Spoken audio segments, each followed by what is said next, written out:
తప్పుడు అరెస్టులు, తప్పుడు 20-30% చేశారు. అది కూడా ప్రధాన నాయకుల్ని టార్గెట్ చేసుకుని చేశారు.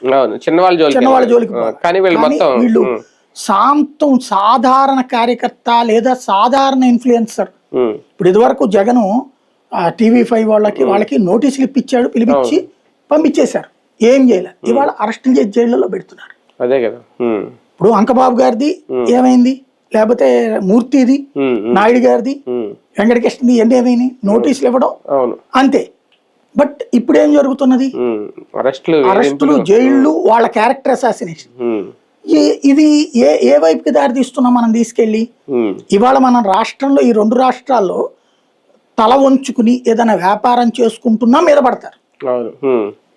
తల వంచుకుని వ్యాపారం చేసుకున్నా అధికార పార్టీలకి తాబేదారులుగా పనిచేస్తూ ఏదైనా వ్యాపారమో ఇదో చేసుకుంటే ఓకే.